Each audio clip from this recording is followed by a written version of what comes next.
Plastic দূষণ মানেই কি শুধু নদী, সমুদ্র বা মাটির সমস্যা? যদি বলা হয় প্লাস্টিক এখন আকাশেও ভাসছে, শুধু তাই নয়, সেই প্লাস্টিক বদলে দিচ্ছে মেঘের গঠন, বৃষ্টির ধরন, এমনকি পৃথিবীর জলবায়ুর ভবিষ্যৎও। শুনতে অবিশ্বাস্য লাগলেও সাম্প্রতিক বৈজ্ঞানিক গবেষণা বলছে মানব সভ্যতার তৈরি প্লাস্টিক বর্জ্য এখন বায়ুমণ্ডলের অদৃশ্য ঘাতকে পরিণত হয়েছে। যুক্তরাষ্ট্রের পেন স্টেট বিশ্ববিদ্যালয়ের গবেষকদের এক বিস্ময়কর গবেষণায় উঠে এসেছে বাতাসে ভাসমান মাইক্রোপ্লাস্টিক কণা মেঘের ভেতর প্রবেশ করছে এবং বরফ গঠনের প্রক্রিয়ায় সরাসরি প্রভাব ফেলছে। সাধারণত বিশুদ্ধ জলবিন্দু -38°C বরফে পরিণত হয়, কিন্তু যখন সেই জলে প্লাস্টিক কণা মিশে যায় তখন জল অনেক বেশি তাপমাত্রাতেই জমে যেতে পারে। অর্থাৎ প্লাস্টিক কণা যেন বরফ তৈরির অনুঘটক হিসেবে কাজ করছে। গবেষণায় দেখা গেছে প্লাস্টিকযুক্ত জলবিন্দুর অর্ধেকেরও বেশি -22°C জমাট বাঁধছে। এ পরিবর্তন ছোট মনে হলেও এর প্রভাব বিশাল, কারণ মেঘের গঠন, বৃষ্টিপাত, তুষারপাত সবকিছুই নির্ভর করে জলকণার আচরণের উপর।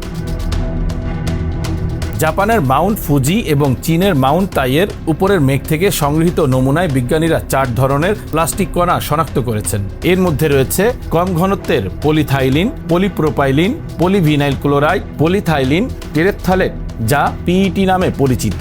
অর্থাৎ আমাদের দৈনন্দিন ব্যবহারের বোতল, প্যাকেট, কাপড়, টায়ার সবকিছুর ক্ষুদ্র কণা আকাশে উঠে যাচ্ছে। এখানেই শেষ নয়, যখন মেঘে অতিরিক্ত ভাসমান কণা জমা হয় তখন অসংখ্য ক্ষুদ্র জলবিন্দু তৈরি হয়। এসব ছোট জলকণা বড় হয়ে বৃষ্টিতে পরিণত হতে বেশি সময় লাগে, ফলে স্বাভাবিক বৃষ্টিপাত কমে যায়, আর যখন বৃষ্টি হয় সেটি হয়ে ওঠে হালকা, অনিয়মিত। বিজ্ঞানীদের আশঙ্কা, এর ফলে পৃথিবীর বিভিন্ন অঞ্চলে খরার ঝুঁকি বাড়তে পারে, জলবায়ুর ভারসাম্য বদলে যেতে পারে। অর্থাৎ প্লাস্টিক শুধু দূষণ করছে না, এটি পৃথিবীর প্রাকৃতিক জলচক্রেও হস্তক্ষেপ করছে।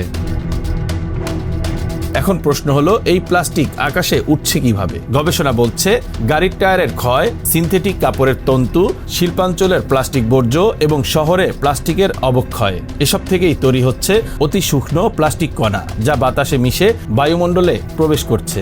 এরপর তা ছড়িয়ে পড়ছে পাহাড়, মেঘ, বরফ, নদী, সর্বত্র, এমনকি মানুষের শরীরেও। নিঃশ্বাসের সঙ্গে শরীরে প্রবেশ করা এই কণাগুলো ফুসফুসে প্রদাহ, টিস্যু ক্ষতি এবং দীর্ঘমেয়াদী স্বাস্থ্য ঝুঁকি তৈরি করতে পারে বলে আশঙ্কা করা হচ্ছে। সবচেয়ে ভয়াবহ বিষয় হলো, আমরা হয়তো এমন এক সংকটের দিকে এগোচ্ছি যেখানে প্লাস্টিক শুধু পরিবেশ দূষণের কারণ নয়, বরং বৈশ্বিক আবহাওয়া পরিবর্তনেরও নীরব নিয়ন্ত্রক। সব ধরনের প্লাস্টিকের প্রভাব আবার এক নয়। কিছু প্লাস্টিক সময়ের সঙ্গে বরফ তৈরির ক্ষমতা হারালেও পিইটি এর মতো কিছু উপাদান আরও বিপজ্জনক হয়ে উঠছে, অর্থাৎ সমস্যা আরও জটিল। মানব সভ্যতা একসময় প্লাস্টিককে আধুনিকতার প্রতীক হিসেবে গ্রহণ করেছিল, কিন্তু এখন সেই প্লাস্টিকই হয়তো জলবায়ু, কৃষি, পানি সম্পদ এবং মানব স্বাস্থ্যের বিরুদ্ধে বৈশ্বিক হুমকি হয়ে দাঁড়াচ্ছে। Bangla affairs, news desk.